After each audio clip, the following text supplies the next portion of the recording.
Hello everybody, welcome back to another video. This is part 2 and the final part of the chapter Cultural Heritage of India and the Northeast region. इस video में हम बात करेंगे north east region के बारे में and more in depth हम जानेंगे असम के बारे में, it's literature, architecture, art and culture and sculptures and everything. So video को एंड तक ज़रूर देखना और अगर अच्छा लगे, यूज़फुल लगे तो सब्सक्राइब कर देना, अपने दोस्तों के साथ शेयर करना, लाइक करना और कमेंट में बताना एनी डाउट्स और clarifications. I be very happy to help. Your comments and positive feedback gives me the motivation to make more videos. It genuinely makes me happy. So चलिए आगे बढ़ते हैं without any further ado. North east. तो ये north east term British rule के time दिया गया था जब इंडिया उनके कंट्रोल में था. ये रीजन के स्टेट्स अरुणाचल प्रदेश, नागालैंड, मणिपुर, मिज़ोरम, त्रिपुरा, मेघालय एंड असम सबका अपना ट्रेडिशनल और यूनिक कल्चरल हेरिटेज और पॉलिटिकल हिस्ट्री है. लेकिन इन स्टेट्स में कुछ कॉमन फीचर्स भी है. इस वजह से गवर्नमेंट ऑफ इंडिया ने एक काउंसिल बनाया जिसको कहते हैं नॉर्थ ईस्टर्न काउंसिल NEC, जो इन स्टेट्स को एक साथ डेवलप करने और उनकी प्रॉब्लम्स को एड्रेस करने के लिए बनाया गया. NEC में सिक्किम को भी इंक्लूड किया गया है. नॉर्थ ईस्ट रीजन की आइडेंटिटी अलग है क्योंकि इसका जियोग्राफिकल बाउंड्री यूनिक है. बीच में फर्टाइल प्लेन्स है, ब्रह्मपुत्र एंड बराक वैली, और बाकी states north, south and east side में स्प्रेड है. नॉर्थ ईस्ट के आसपास काफ़ी फॉरेन कंट्रीज़ है जैसे भूटान, चाइना, म्यांमार, बांग्लादेश. तो ये भी इसकी यूनिकनेस बताता है. जितने भी नेबरिंग स्टेट्स हैं वो मोस्टली हिली एरियाज़ में है. इस नेचुरल सेटिंग के वजह से असम एक सेंट्रल प्लेस की तरह यूज़ होता है ट्रांसपोर्ट और कनेक्शन के लिए. हिस्ट्री कहता है कि ब्रह्मपुत्र वैली में प्री हिस्टोरिक टाइम से ही सिविलाइजेशन थी, पर रिटन हिस्ट्री तब मिलता है जब बर्मन रूलर्स ने 4th सेंचुरी में पावर संभाला. पड़ोसी राज्य कभी असम के पावरफुल राजाओं को अपना रूलर मानते थे और कभी उनके अंदर रहते थे. इसके बारे में डिटेल्स में आहूम रॉयल फैमिलीज 1228 to 1826 AD इनके टाइम की हिस्ट्रीज में मिलता है. रॉयल फैमिलीज में मैरिजेस होती थी और जब भी क्राइसिस आता तो एक दूसरे की हेल्प मिलिट्री पावर से करते थे. मैसेंजर्स भेज के किंगडम्स में कम्युनिकेशन होता था. बार्टर सिस्टम से सामान एक्सचेंज होता था, जैसे एक स्टेट किसी चीज़ का एक्सचेंज दूसरे के साथ करता था. इस वजह से यूनिटी और इंटेग्रिटी बनी रहती थी. ज़्यादातर लोग यहाँ मोंगोलॉइड ग्रुप के हैं, मतलब जो फिज़िकली टिबेटो बर्मिस लुक वाले हैं. मेघालय के खासीज ऑस्ट्रिक ग्रुप के हैं जो उनके लैंग्वेज और कल्चर में अलग पहचान बनाता है. तो ब्रिटिश टाइम में क्रिश्चियन मिशनरीज ने यहाँ क्रिश्चियनिटी स्प्रेड किया, मोस्टली हिल स्टेट्स में. पर हिंदू धर्म तो एंशियंट टाइम से ही यहाँ था. मणिपुर और त्रिपुरा में हिंदुइज्म काफ़ी स्ट्रॉन्ग है. कई ट्राइब्स अभी भी एनिमिस्ट ट्रेडिशंस फॉलो करते हैं. एनिमिस्ट ट्रेडिशंस मतलब क्या होता है? Nature worship. एनिमिज्म मतलब होता है नेचर वर्शिप करना. जैसे अरुणाचल प्रदेश के कुछ ट्राइब्स हिंदू, क्रिश्चियन, बुद्धा सब फॉलो करते हैं. और दोनी पोलो उनके लोकल डेटीज़ है, सन और मून. नागालैंड में होता है हॉर्नबिल फेस्टिवल, और हॉर्नबिल फेस्टिवल बहुत ही फेमस है. दिसंबर के पहले 10 दिन तक मनाया जाता है हॉर्नबिल फेस्टिवल. सब ट्राइब्स अपना traditional dance, music, food, culture दिखाते हैं. नागाज हॉर्नबिल बर्ड को सेक्रेड मानते हैं और इसलिए फेस्टिवल का नाम हॉर्नबिल है. फ्रीडम फाइटर रानी गाइदलू ने हेराका मूवमेंट चलाया था ताकि नागालैंड के ट्रेडिशनल बिलीफ्स और कल्चर को रिवाइव किया जा सके. मणिपुर के मेते लोग मोस्टली चैतन्य महाप्रभु के फॉलोअर्स हैं. उनका इम्पैक्ट उनके सॉन्ग्स, डांस, म्यूज़िक में दिखता है. मणिपुरी डांस जो लॉर्ड कृष्णा और चैतन्य की चाइल्डहुड स्टोरीज पे बेस्ड है, उसको इंडिया के क्लासिकल डांस का स्टेटस मिला है संगीत नाटक एकेडमी से. पर मणिपुर में कुछ लोग अभी भी एनिमिस्ट वे में बिलीव करते हैं.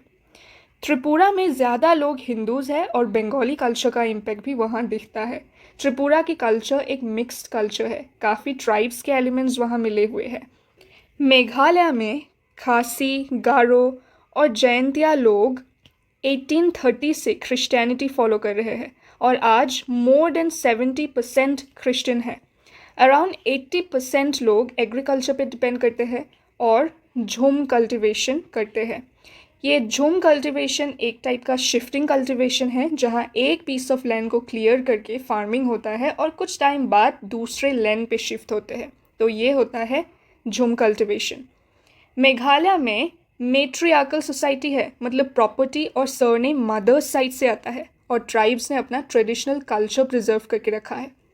मिज़ोरम में कई ट्राइब्स और सब ट्राइब्स है, सबको मीज़ो कहा जाता है जिसका मतलब होता है हिल ड्वेलर्स। ज़्यादातर लोग क्रिश्चियंस हैं, कुछ लोग बुद्धिज़्म और हिंदुइज़्म भी फॉलो करते हैं।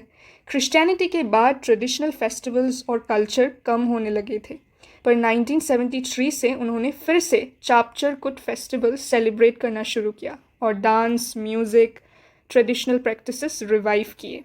नॉर्थ ईस्ट के हर स्टेट में कई ट्राइब्स हैं, उनकी फैमिलीज, सब फैमिलीज़ का सिस्टम होता है, इसलिए हर स्टेट में अलग traditional dresses, dances, songs, musical instruments, festivals, dialects, believes मिलते हैं। हर जगह कॉमन चीज़ें भी है, जैसे jhum cultivation, local rice beer और wine, non veg food, bamboo और वुड के स्टिल्ट हाउसेस जो ग्राउंड से ऊपर बने होते हैं, विलेज एडमिनिस्ट्रेशन सिस्टम एट्सेट्रा। तो hill people generally hard working, self dependent और करेजियस होते हैं क्योंकि वहाँ की लाइफ और एनवायरनमेंट काफ़ी टफ है। तो अब बात करते हैं आसाम की। तो नॉर्थ ईस्ट के जितने भी स्टेट्स हैं उनमें आसाम का कल्चर सबसे ज़्यादा डाइवर्स और मिक्स्ड है। आसाम में बहुत नेचुरल रिसोर्सेस है और ब्रह्मपुत्र वैली का फर्टाइल लैंड भी स्टेट को रिच बनाता है। एक ज़माने में आसाम चाइना से कनेक्टेड था एक एंशियंट ट्रेड रूट से, जिसको ग्रेट सिल्क रूट कहते हैं। ये सिल्क रूट से चाइना का कनेक्शन रोमन एम्पायर तक था, मतलब आसाम का इनडायरेक्ट कनेक्शन रोम तक था। एंशियंट टाइम से ही अलग अलग लोग आसाम आते थे, कोई बिजनेस करने, कोई पिलग्रिमेज के लिए और कुछ तो इन्वेडर्स भी थे। कई लोग यहाँ बस भी गए। जैसे इंडिया में कई एथनिक ग्रुप्स हैं, वैसे ही ये सब ग्रुप्स आसाम में भी मिलते हैं। इस वजह से आसाम में भी कल्चरल एसिमिलेशन हुआ। तो कल्चरल एसिमिलेशन का क्या मतलब है? जब अलग अलग कल्चर्स एक दूसरे में घुल मिल जाते हैं, उसे कहते हैं कल्चरल एसिमिलेशन। तो इस कल्चरल मिक्स के वजह से आसाम में आर्य और अन आर्य का कल्चर मिलके एक मिक्स्ड कल्चर बना। आर्य मतलब इंडो आर्यन और अन आर्य मतलब नॉन आर्यन, जैसे ट्राइबल ग्रुप्स। तो इन दोनों का कल्चर, आर्य और अन आर्य का कल्चर मिलके क्या बना? एक मिक्स्ड कल्चर। आसाम का पुराना नाम प्रागज्योतिषपुर और कामरूप था। ये नाम हमें पुराने हिंदू टेक्स्ट में मिलते हैं, जैसे रामायणा, महाभारत, विष्णु पुराण, कालिका पुराण, योगिनी तंत्र और चाइनीज ट्रैवलर ह्यूएन सांग की राइटिंग्स में भी। एंशियंट रॉयल फैमिलीज़ के इंस्क्रिप्शंस में भी ये नाम मिलते हैं। इससे पता चलता है कि आसाम का कनेक्शन हिंदू मिथोलॉजी और एस्ट्रोलॉजी से कितना पुराना है। नोटेड स्कॉलर बानीकांत बोरकाकुटी कहते हैं कि प्रागज्योतिषपुर और कामरूप नाम शायद ऑस्ट्रिक लैंग्वेज के शब्दों से निकले हैं। ऑस्ट्रिक लैंग्वेज एक एंशियंट लैंग्वेज ग्रुप है जिससे कुछ नॉर्थ ईस्ट के ट्राइबल लैंग्वेजेस जुड़ी हैं। 13th सेंचुरी से आहुम डायनेस्टी आसाम पे रूल करती थी। कुछ एक्सपर्ट्स मानते हैं कि आसाम या असम नाम शायद आहुम और बोडो लोगों के शब्दों से निकला है। आचाम जो कि है एक आहुम वर्ड और हाचोम जो कि है एक बोडो वर्ड, और इनका संस्कृताइजेशन होने के बाद आसाम या असम नाम बना। संस्कृताइजेशन का मतलब होता है कि जब किसी लोकल या ट्राइबल शब्द को संस्कृत लैंग्वेज के इन्फ्लुएंस से बदल दिया जाता है तो वही होता है संस्कृताइजेशन। तो आसाम का हिस्ट्री बताता है कि ये हमेशा से एक मेल्टिंग पॉट रहा है जहाँ अलग लोग आए, कल्चर शेयर किया और यहाँ सेटल हुए। इस वजह से आज आसाम का कल्चर इतना रिच और कलरफुल है। तो चलो अब देखते हैं लिटरेचर। आसाम का लिटरेचर बहुत रिच और एंशियंट है। जब बर्मन डायनेस्टी ने 4th सेंचुरी में रूल स्टार्ट किया तब उन्होंने संस्कृत को ऑफिशियल लैंग्वेज बनाया। उसके बाद आने वाले रॉयल डायनेस्टीज़ ने भी पहले संस्कृत यूज़ किया, पर धीरे धीरे असमीज़ लैंग्वेज डेवलप होने लगी जो संस्कृत से इवॉल्व हुई। ये बात हमें Burman dynasty, Salastambha dynasty, Pal dynasty, Koch royal dynasty और आहुम किंग्स के स्क्रिप्चर्स में मिलती है। लेकिन आहुम्स ने अपनी ताई लैंग्वेज भी यूज़ की थी। मॉडर्न असमीज़ लैंग्वेज का development properly first Assamese journal Arunodoi के टाइम से माना जाता है। तो 10th to 14th सेंचुरी के बीच जो एसमीज लिटरेचर लिखा गया वो मेनली चार्यपदा था। ये सॉन्ग्स का कलेक्शन था जो स्पिरिचुअल और फिलोसॉफिकल पोएम्स है।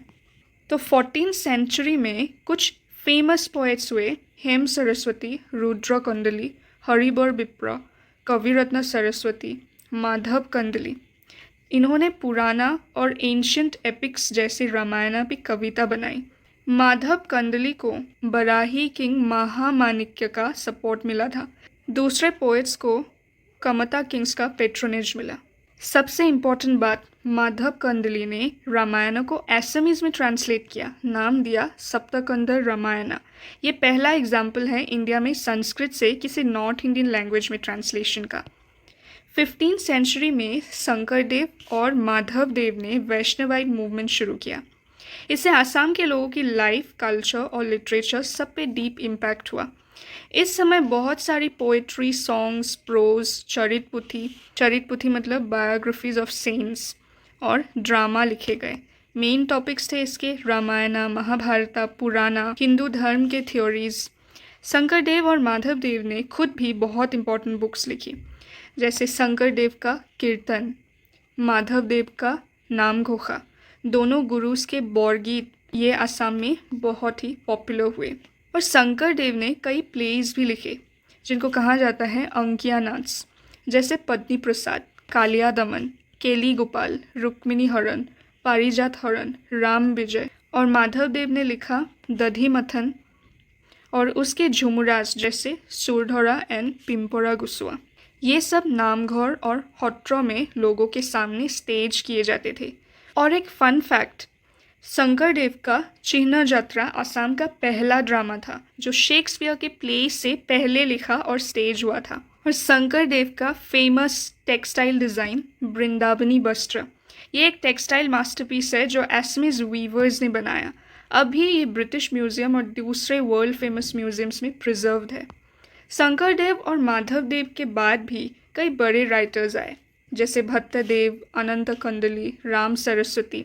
इन्होंने एसमीज लिटरेचर को आगे बढ़ाया। भट्टदेव को फादर ऑफ एसमीज प्रोज कहा जाता है। उन्होंने कथा गीता, भगवत कथा, रत्नावली कथा जैसे प्रोज लिखे। शंकरी स्टाइल यानी वैष्णवाइट स्टाइल से अलग राइटर्स भी थे, जैसे पीताम्बर कवि, दुर्गाबर कयास था, सुकवि नारायण देवा, मंकर। इन्होंने लोकल स्टोरीज पे लिखा, जैसे देवी मनसा, पद्मा, सती बेवला। गोविंदा मिश्रा ने 16th सेंचुरी में पद्य गीता लिखा। आज भी लोग इसे बहुत ही पॉपुलरली पढ़ते हैं। आहूम किंग्स के टाइम आसाम में हिस्ट्री राइटिंग भी हुई। पहले ये आहूम की अपनी ताई लैंग्वेज में लिखी जाती थी, पर 16th सेंचुरी से एसमीज लैंग्वेज में भी लिखना स्टार्ट हुआ। ब्रिटिश रूल में कई ऐसे हिस्ट्री बुक्स रिस्टोर और प्रिंट की गई, जैसे Deodhai history, Tungkhungia history, Kachari history, Jaintia history, Tripura history, पद्य हिस्ट्री, पदशाह हिस्ट्री। और मॉडर्न एसमीज लैंग्वेज का इवोल्यूशन प्रॉपरली तब हुआ जब अमेरिकन बैप्टिस्ट मिशनरीज ने 1846 में पहला एसमीज मैगजीन अरुणोदय पब्लिश किया। उसके बाद एसमीज लिटरेचर पे यूरोपियन लिटरेचर का भी इन्फ्लुएंस पड़ा, जिससे न्यू स्टाइल्स और न्यू आइडियाज़ आए। तो आसाम का लिटरेचर बताता है कि ये हमेशा से कल्चर, डिवोशन और क्रिएटिविटी का एक पावर हाउस रहा है, जहाँ से पोएम्स, सॉन्ग्स, ड्रामा, प्रोज सब डेवलप हुआ और लोगों तक पहुँचा। तो अब देखते हैं रिलीजन। आसाम में ज़्यादातर लोग हिंदू हैं। इसके बाद दूसरे रिलीजन्स भी फॉलो होते हैं, जैसे इस्लाम, क्रिश्चियन, जैन, बुद्धा, सिखिज़म और कुछ और लोकल बिलीफ्स भी। हिंदूज को ब्रॉडली 4 कल्स में डिवाइड किया जा सकता है, सक्ता, शैवा, वैष्णव और शौर्य कल्स। और सक्ता कल्ट देवी माँ को मानते हैं, गॉडेस वर्शिप होता है। शैवा कल्ट लॉर्ड शिवा को मानते हैं। वैष्णव कल्ट लॉर्ड विष्णु और उनके अवतार जैसे कृष्णा को मानते हैं। और सूर्य कल्ट सूर्य देवता को मानते हैं। आसाम में बहुत सारे शक्तिपीठ भी है। शक्तिपीठ है सेक्रेड प्लेसेस जहाँ गॉडेस वर्शिप होता है। इनमें कामाख्या टेम्पल सबसे फेमस है। ये आसाम ही नहीं पूरे वर्ल्ड में फेमस है और यहाँ हर साल हज़ारों लोग पिलग्रिमेज के लिए आते हैं। असम में नियो वैष्णवाइट मूवमेंट के बाद बहुत लोग वैष्णविज्म फॉलो करने लगे और ये नियो वैष्णवाइट मूवमेंट किसने शुरू किया था? शंकरदेव और माधवदेव ने।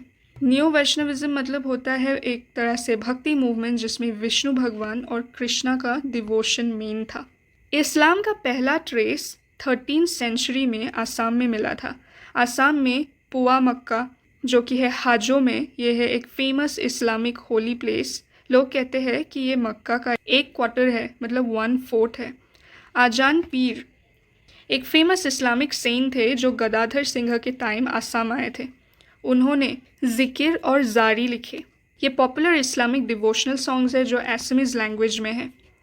बर्मीज इन्वेजन जिसको मान भी कहते हैं, तो बर्मीज इन्वेजन के टाइम पंजाब के रंजीत सिंह ने 6 सोल्जर्स भेजे थे आसाम के आहूम किंग चंद्रकांत सिंह को हेल्प करने। कुछ 6 सोल्जर्स आसाम में ही सेटल हो गए। अब उनके डिसेंडेंट्स सिख रिलीजन फॉलो करते हैं, पर उन्होंने एसमिस कल्चर भी अपना लिया है, इसलिए वो कल्चरली एसमिस भी बन गए हैं। आसाम के ईस्टर्न पार्ट्स में कुछ कम्युनिटीज़ बुद्धिज़्म फॉलो करती है, जैसे ताइफाके, तुरुंग, आयतान, खामती, खामयांग, नोरा दैट इज श्याम, और ये लोग मोस्टली बुद्धिस्ट फिलॉसफी और प्रैक्टिसेस फॉलो करते हैं। आहूम किंग्स का अप्रोच सेक्युलर था, यानी सब रिलीजन के लोगों को रिस्पेक्ट और प्रोटेक्शन मिलता था। वो डिफरेंट रिलीजन्स के वर्शिप प्लेसेस बनवाने में भी हेल्प करते थे ताकि सब पीसफुली अपना धर्म प्रैक्टिस कर सके। अब देखते हैं आर्ट एंड पेंटिंग्स। आसाम में painting tradition properly 17th century में स्टार्ट हुआ, जब किंग्स ने आर्टिस्ट को पैट्रोनेज देना स्टार्ट किया, यानी उनको सपोर्ट और इनकरेजमेंट मिला आर्ट बनाने के लिए। उस टाइम सत्रस यानी जो कि वैष्णवाइट मोनेस्ट्रीज होता है, उसमें पिक्टोरियल बुक्स बनाए जाते थे। जैसे नॉर्थ इंडिया में छोटे पिक्चर वाले बुक्स बनते थे, वैसे ही शतरज में पिक्टोरियल बुक्स बनाए जाते थे। हर बुक का सब्जेक्ट अलग होता था, जैसे कोई religious story, animals, nature etcetera. और जो ब्लैंक स्पेसेस बचे होते थे पेजेस में, उनमें फ्लावर्स, क्रीपर्स बना के फिल किया जाता था। और कलर्स कैसे या क्या क्या यूज़ होते थे? असम के पेंटिंग्स में मेनली ये कलर्स यूज़ होते थे, जैसे लाल, हरा, पीला, काला। ये नेचुरल कलर्स मोस्टली प्लांट्स और मिनरल से बनते थे। एक फेमस बुक थी हस्ती विद्यार्णवा, इसको सुकुमार बोरकेथ ने लिखा था। ये बुक एलिफेंट्स पे था और इसमें अलग अलग साइज़ और कलर के बहुत सारे एलिफेंट पिक्चर्स थे। इस बुक के पिक्चर्स 2 फेमस आर्टिस्ट दिलबर और दोसाई ने बनाया था। बाद में इनमें से कई बुक्स प्रिंटेड वर्जन में भी पब्लिश किए गए ताकि और लोग पढ़ सके और देख सके। तो चलिए अब बात करते हैं स्कल्पचर्स के बारे में। तो असम में बहुत सारे स्कल्पचर्स यानी मूर्तियाँ मिलते हैं, मेनली टेम्पल्स में। कुछ स्कल्पचर्स 2 डायमेंशनल वॉल स्टैच्यूज़ होते हैं। 2 डायमेंशनल मतलब जो वॉल पर फ्लैट स्कल्पचर्स बने होते हैं उसे हम कहते हैं 2 डायमेंशनल। और 3 डायमेंशनल कंप्लीट स्टैच्यूज़ भी देखने को मिलते हैं। 3D मतलब जो हर एंगल से देखा जा सकता है। अब क्या क्या मटेरियल्स यूज़ होते हैं? ये स्कल्पचर्स बनाए जाते थे स्टोन से और कभी हाथी के दांत से। हाथी का ट्रंक भी यूज़ होता था। फिर कभी gold, silver, copper and wood, इन सब चीज़ों से स्कल्पचर्स बनाए जाते थे। और स्कल्पचर्स मोस्टली बनाते थे गॉड्स एंड डेटीज़ जैसे शिवा, विष्णु, गणेशा, सूर्या एट्सेट्रा। एनिमल्स और मिथोलॉजिकल सिम्बॉल्स जैसे लायन, सन, एलिफेंट, हॉर्स एट्सेट्रा। और कुछ ब्यूटीफुल एंशिएंट स्कल्पचर्स देखने के लिए असम में कई फेमस जगह है, जैसे दा पर्वतिया इन तेजपुर, बामुनी पहाड़, मदन कामदेव, आमबाड़ी, दबाका, सूर्या पहाड़, बोरगंगा, नुमलीगढ़, देवपानी, होजाई, डिब्रूगढ़, सुक्रेश्वर, पागलाटेक ऑफ ग्वालपारा, मंगोलडोई एट्सेट्रा। तो दा पर्वतिया का स्टोन गेट का स्कल्पचर बहुत फेमस है। यहाँ गंगा यमुना स्टैचू छोटी साइज़ की है पर आर्टिस्टिक क्वालिटी के हिसाब से बहुत ही वैल्यूबल है। और ये दा पर्वतिया स्कल्पचर्स 6th सेंचुरी के हैं। इनका स्टाइल गुप्ता स्कल्पचर्स से इंस्पायर्ड है। तो गुप्ता पीरियड इंडिया के बेस्ट आर्ट पीरियड्स में से एक माना जाता है। अब चलिए बात करते हैं आर्किटेक्चर की। असम के ज़्यादातर ओल्ड आर्किटेक्चर मिडिल एजेस में बना, मेनली आहूम और कोच किंग्स के पैट्रोनेज में। आहूम पीरियड के कुछ फेमस बिल्डिंग्स हैं रोंग घोर, कारेंग घोर, तोलातोल घोर और बहुत सारे टेम्पल्स जो कि बनाए थे आहूम किंग्स ने। और उस समय के फेमस टेम्पल्स है कामाख्या, उग्रतारा, उमानंद, शिवाडोल, जॉयडोल, देवीडोल, फाकुआडोल, हेग्रीब माधव टेम्पल ऑफ हजो, सुक्रेश्वर देवालय temple, Shiva temples in Dergaon and Vishwanath और नवग्रह टेम्पल। ये काफ़ी फेमस टेम्पल्स है आसाम के। और ये टेम्पल्स मेनली नगरा या वेसारा स्टाइल के बने होते थे। तो नगारा स्टाइल क्या होता है? नॉर्थ इंडियन टेम्पल स्टाइल, जहाँ पे शिखर हाई होता है। और वेसारा स्टाइल क्या होता है? मिक्स ऑफ नगारा और द्रविडियन स्टाइल्स। तो बिल्डिंग्स में स्टोन्स और ब्रिक्स का यूज़ होता था। और यहाँ पे कहा गया है तलातल घर के बारे में। तो तलातल घर एक मल्टी स्टोरे फोर्ट जिसका कंस्ट्रक्शन आहूम किंग रुद्र हिंगो ने शुरू किया और राजेश्वर सिंह ने कंप्लीट किया। और रॉन्घर एक 2 स्टोरी पवेलियन था। बिहू फेस्टिवल और सेलिब्रेशंस एंजॉय करने के लिए कोर्टयार्ड में बना था और उसका रूफ एक प्ले बोट के स्टाइल में बना था, एक नाव की शेप में बना था। और आहूम किंग्स ने स्टोन ब्रिजेस भी बनवाए, जैसे नामडांग ब्रिज, दारिका, दिनजॉय। तो अभी ये कुछ ब्रिजेस यूज़ में हैं। और आहूम पीरियड में इंडिजीनियस कंक्रीट बनाते थे और इसमें क्या क्या चीज़ें डलती थी? एग्स, फिर बोरा राइस, उसके बाद कैटफिश, ये मिक्स करके ब्रिक्स फ्रेम करते थे। तो ये काफ़ी एडवांस टेक्निक थी।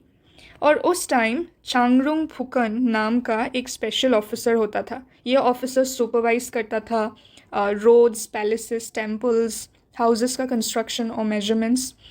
फिर चांगरुंग फुकन के काम पे जो हिस्ट्री लिखी गई वो चांगरुंग फुकन्स हिस्ट्री के नाम से फेमस है। तो आसाम के स्कल्पचर्स और आर्किटेक्चर से हमें पता चलता है कि आर्टिस्टिक सेंस और इंजीनियरिंग स्किल्स कितने एडवांस थे उस समय। किंग्स ने आर्टिस्ट और बिल्डर्स को हमेशा सपोर्ट किया, इसलिए आसाम के एंशियंट स्कल्पचर्स, एंशियंट स्ट्रक्चर्स आज भी वर्ल्ड फेमस है। तो चलिए अब हम देखते हैं फोक कल्चर के बारे में। आसाम की कल्चरल हेरिटेज तो बहुत रिच है ही। यहाँ के लोगों में एक कॉमन एसमीज कल्चर है, प्लस हर ट्राइब और सब ट्राइब का अपना अलग ट्रेडिशनल कल्चर भी है। हर ट्राइब या कम्युनिटी का अपना डायलैक्ट, अपना भाषा, अपना बोली और अलग अलग ऑर्नामेंट्स, फिर अपनी फूड हैबिट्स, हाउसिंग स्टाइल, कैसे खेती या फिशिंग करते हैं, अलग अलग फेस्टिवल्स, केन एंड बैम्बू का यूज़, जैसे घर हो, टूल्स हो या बास्केट्स बनाने के लिए यूज़ करते हैं। फिर अपना फैमिली और सोशल कस्टम्स होता है। फिर ट्रेडिशनल ड्रेसेस होता है, अपना म्यूज़िक और म्यूज़िकल इंस्ट्रूमेंट्स होता है। तो एक सोसाइटी या कम्युनिटी के नेचुरल फीलिंग्स और एक्सप्रेशंस उनके फोक कल्चर में दिखता है।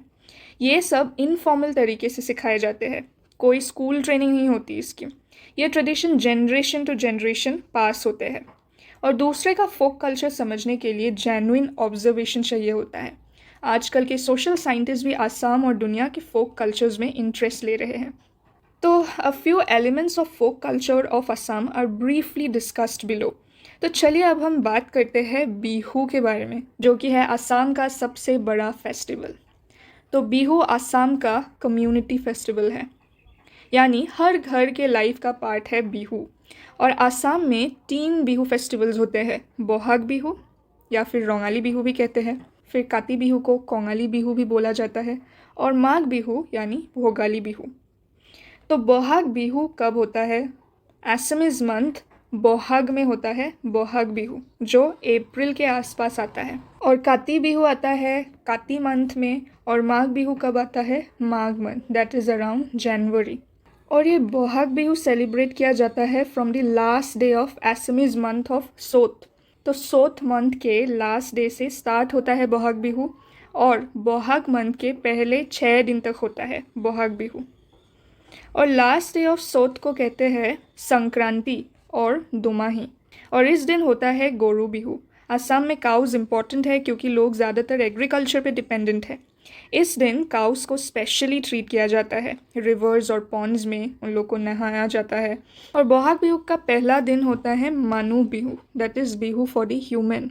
लोग नए कपड़े पहनते हैं, यंग लोग एल्डर्स से ब्लेसिंग्स लेते हैं, विलेजेस और टाउन्स में स्पोर्ट्स, कल्चरल एक्टिविटीज़ होते हैं। फिर बिहू नाम, दैट इज़ हुसोरी और बिहू डांस परफॉर्म होता है।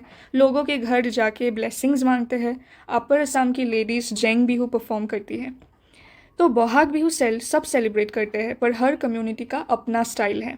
बोरो, राभा, कार्बी, मिसिंग, देवरी, तिवा, ये लोग अलग ड्रेसेस, सॉन्ग्स और कस्टम्स के साथ बिहू सेलिब्रेट करते हैं। एक दूसरे को बिहुआन यानी स्पेशल गामोसा देके ग्रीट किया जाता है।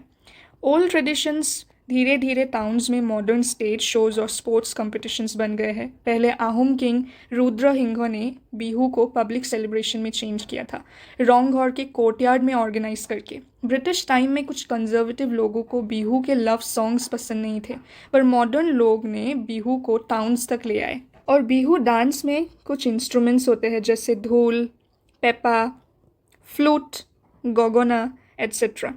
कुछ और फेस्टिवल्स भी बहाग बिहू जैसे होते हैं, जैसे Deul in Darrang, Bhatheli, Suweri, Borgopal in old undivided Kamrup. तो ये सब सेलिब्रेट होता था ओल्ड अनडिवाइडेड कामरूप में। फिर ग्वालपारा में बाश पूजा। ये सारे फेस्टिवल्स बहुत ही इम्पोर्टेंट हैं। तो काती बिहू ऑब्जर्व किया जाता है आहिन मंथ के लास्ट डे में। दिन में लोग फास्टिंग करते हैं, शाम को तुलसी के नीचे और खेतों में दिए जलाते हैं। पैडी के खेतों में आकाशबंती यानी स्काई लैम्प्स भी जलाते हैं। और बोरो लोग सीजू ट्री यानी कैक्टस ट्री के नीचे दिया जलाते हैं। तो माघ बिहू सेलिब्रेट किया जाता है मंथ के लास्ट डे में। माघ बिहू के एक दिन पहले का दिन उरुका कहलाता है। लोग भेला घर और मेजी बनाते हैं। उरुका रात को कम्युनिटी फीस्ट होते हैं। सुबह मेजी जला के फायर गॉड को प्रेयर्स देते हैं। लोग स्वीट, स्नैक्स, जलपान बनाते हैं और गेस्ट को खिलाते हैं। इस समय खाना अबंडेंस में होता है, इसलिए भोगाली मतलब भोग यानी फूड एन्जॉयमेंट। लोगों को बस किसी बात का भी चिंता ना करके बस खाना होता है उस दिन।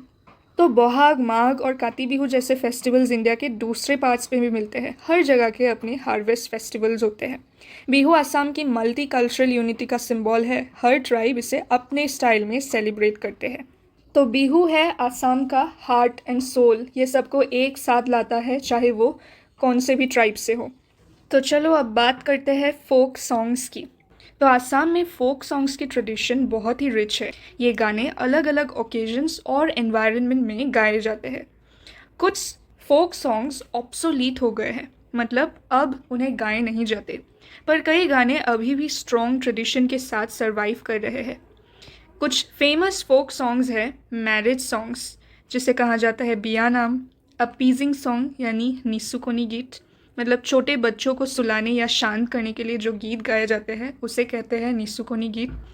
Kamrupi and Goalpara folk songs are most popular among other folk songs like Ainam, Dhainam, Dotara song, Chiya गीत, नोंगेली गीत, चाराढेक एट्सेट्रा। तो कामरूप और ग्वालपारा रीजन्स के ट्रेडिशनल सॉन्ग्स बहुत ही मेलोडियस और बहुत ही पॉपुलर है। तो आईनाम, धाईनाम होता है स्पेसिफिक रिचुअलिस्टिक या डेली लाइफ के सॉन्ग्स। दोतारा सॉन्ग्स होता है, मतलब दोतारा या तोकारी होता है एक काइंड ऑफ फोक इंस्ट्रूमेंट। दोतारा या तोकारी बजा के जो गाने गाए जाते हैं उसे कहते हैं दोतारा सॉन्ग। फिर चिया गीत आसाम के टी गार्डन वर्कर्स के गाने होते हैं। नोंगेली गीत होता है काउबॉय सॉन्ग, ये गाय वाले या कैटल हार्डर्स के सॉन्ग्स होते हैं। और चेराधेक है और टाइप का एक ट्रेडिशनल फोक सॉन्ग। तो असम के कुछ फेमस फोक सॉन्ग आर्टिस्ट को नेशनल अवार्ड्स मिले हैं, जैसे खगेन महंतो, जिनको कहा जाता है लोकगीत सम्राट, रामेश्वर पाठक, प्रतिमा पांडे बरुआ। प्रतिमा पांडे बरुआ है ग्वालपारा फोक सॉन्ग्स की क्वीन, उन्हें पद्मश्री भी मिला है। सॉन्ग्स के अलावा आसाम की फोक डांसेस भी बहुत रिच है। ओजापाली आसाम का एक यूनिक फोक डांस है और ओजापाली के है 2 स्टाइल्स, ब्यास ओजा एंड सुकनानी ओजा। ब्यास ओजा यहाँ रामायणा और महाभारता के स्टोरीज़ को गाना और एनेक्ट करना होता है ब्यास गाना। फिर सुकनानी ओजा है मानसा देवी को प्लीज़ करने के लिए जो भी गाने गाए जाते हैं उसे कहते हैं सुकनानी गीत, सुकनानी ओजा। ओजापाली मेनली कामरूप, नौलबारी, बोरपेटा और डोरोंग डिस्ट्रिक्ट्स में फेमस है। फेमस ओजापाली आर्टिस्ट है ललित चंद्र नाथ एंड किनाराम नाथ, और इन्हें संगीत नाटक एकेडमी अवार्ड मिला था, इंडिया का टॉप परफॉर्मिंग आर्ट्स अवार्ड। और भी पॉपुलर एसएमएस फोक डांसेस है जैसे धेपा धुलिया, बोर धुलिया, देवधानी ऑफ डोरोंग, मोहोहो, भोरताल डांस, थियानाम ओजापाली, फिर धुलिया ओजापाली, झूमुर ऑफ अपर असम। तो फोक कल्चर एक बुक की तरह होती है। अगर किसी सोसाइटी का फोक कल्चर समझना हो तो लोगों की डेली लाइफ देखना पड़ेगा, उनके सॉन्ग्स, डांसेस, कस्टम्स, फेस्टिवल्स को ऑब्जर्व करना पड़ेगा, तभी उनके कल्चरल एलिमेंट्स को डीपली समझा जा सकता है। तो आसाम का फोक म्यूज़िक और डांस एक लिविंग हेरिटेज है। ये लोगों के इमोशंस, सेलिब्रेशंस और रिचुअल्स का एक तरह से रिफ्लेक्शन है। गांव-गांव में ये कल्चर जनरेशन से जनरेशन तक बिना स्कूल जाए पास होता है। So this is it. उम्मीद है आपको समझ में आया होगा, और soon I'll start a series on revision notes for each of the class 10 history chapters, and further I'll move on to the other social science subjects. So stay tuned for the upcoming videos, and thank you so much for watching. Keep learning and keep growing.